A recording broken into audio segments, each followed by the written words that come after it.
Around 200 steelworkers in Michigan are bracing for layoffs. The United States Steel Corporation said Tuesday the decision to cut workers is temporary. However, the company did not specify when people would return to work. It comes during a tumultuous time for U.S. Steel. Stock prices for the company have dropped by nearly 70% from the beginning of March 2018. That's when President Trump announced stiff tariffs on steel and aluminum imports. Scrutiny is now growing over claims his administration has made about the resurgence of domestic steel. On Monday, Vice President Mike Pence said the auto industry is, quote, roaring back in Michigan. And here's what President Trump had to say last week about steel production. He was at a rally in another Rust Belt state, Pennsylvania. Steel was dead. Your business was dead, okay? I don't want to be overly crude. Your business was dead. And I put a little thing called a 25% tariff on all of the dumped steel all over the country. And now your business is thriving. Probably there's few businesses that have gone proportionately up, like steel and aluminum. We did it with aluminum too. Joining me now to discuss this is Keith Laing. He's a Washington correspondent for the Detroit News. Keith, thanks very much for being with us. Do we know what prompted these layoffs? Well, I think it's a combination of a very uncertain trade environment. As this clip you were just playing from the president mentions, he's instituted tariffs on foreign steel and aluminum that have been in place for a year. We are also in the midst of a burdening trade war with China, with tariffs being thrown back and forth on each side. And I've talked to a lot of business owners in Michigan that just say it's really hard to operate in such an uncertain trade environment. Right. And I want to pull from some of your recent reporting. You write, the Trump administration's tariffs have created an uncertain trade environment for small manufacturers in Michigan who are concerned about the impact on their bottom lines. So in addition to these layoffs, what impacts have you seen on the ground in Michigan from the trade wars? Well, I primarily cover auto industry issues. So I talked from our most recent story to auto parts suppliers who are down the supply chain, and they're providing parts that end up in cars that are built by GM and Ford and Chrysler, but they're not the companies themselves.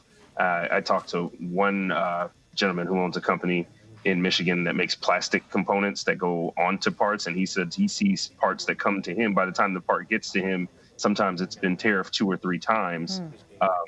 And he said one supplier he uses increased their price by 7% after the steel and aluminum tariffs had gone in. And those have been in place for a year. And there's all this talk of new tariffs, but the steel and aluminum tariffs have been in place for more than a year. Yeah, and they're operating on pretty thin margins at this point, I'd imagine. Yeah, and that's kind of what, if you're a small business, you don't have the margin to absorb a 25 or 10% tariff. You then have to pass that on to your consumers. Well, President Trump won Michigan in 2016 by less than a percentage point. This was partly due to the high turnout of white working class voters. How can we expect the president's economic policies to impact Trump voters in Michigan? I think that's the biggest question heading into the next election. I mean, the last election was decided by basically 3 states, by Michigan, Pennsylvania, and Wisconsin.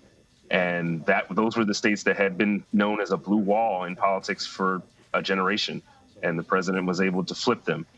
There's been a lot of trade uncertainty since that election, and it remains to be seen if those same voters come out with the same fervor. Because if you look at a state like Michigan, the president won Michigan by about 10,000 votes. If you have a slight drop-off from his numbers that he hit in 2016, that state could flip. And if that happens in those same 3 states with the same map otherwise that we saw in 2016, then we have a different result in 2020. Well, data from CBS News exit polls during the midterms in Michigan found that nearly half of the voters who turned out were white voters without college degrees. Of everyone who cast a ballot, 64% said they thought the economy was excellent or good. Do you think the picture this paints still holds true today? Yeah, I think just based on the feedback I get from readers, there's sometimes a disconnect almost. I'll write a story where I talk to small business owners and they're saying that it's impacting their bottom line. And then I get feedback from people who are supporters of the president that someone needed to stand up to China and that I'm being unfair to the president by reporting what these businessmen are saying, or businessmen or women.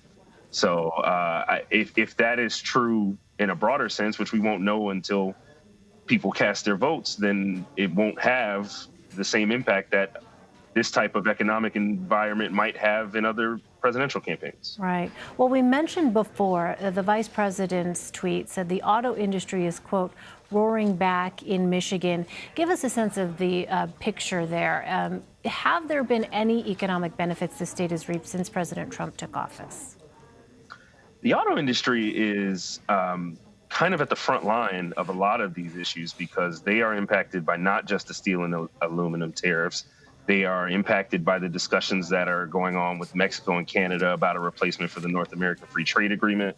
They are also, the president is also considering adding a 25% tariff on imported cars and parts, which the auto industry is pretty unanimously against.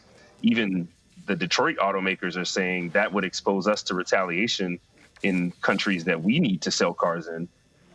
There was supposed to be a decision on that in May. The president said he gave a 6-month reprieve. He said to see if he could work out a deal with Japan and the EU. But there's still a possibility that we could have by the end of the year a 25% tariff on all imported cars. Wow. All right. Well, Keith Laing in Washington for us. Keith, thank you very much. Thanks for having me.